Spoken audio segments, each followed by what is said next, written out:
That's why a dragon hoards gold. It's like, what's up with that? Well, it'll eat you. And it will.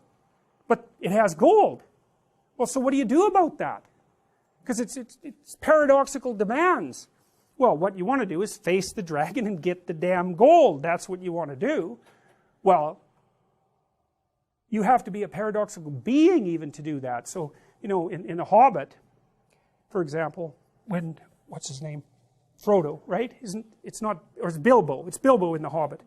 You know, he's kind of this little underdeveloped, overprotected Shire dweller, and he's called on a great adventure to go and find the dragon, and he has to become a thief in order to manage it.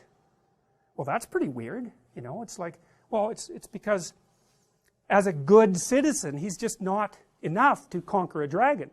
He has to also become a bad citizen in some sense. He has to incorporate the part of himself that's monstrous, let's say, and develop that and hone it.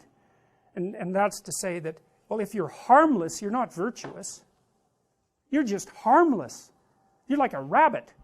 A rabbit isn't virtuous. It just can't do anything except get eaten.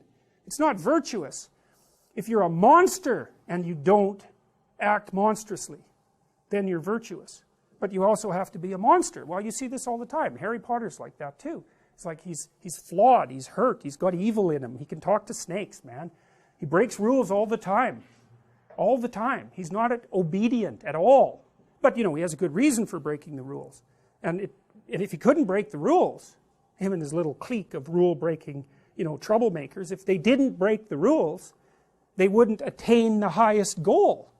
So it's very peculiar, but it's a very, very common mythological notion. You know, the hero has to be a monster, but a controlled monster. Batman is like that, you know. I mean, it's everywhere. It's the story you always hear.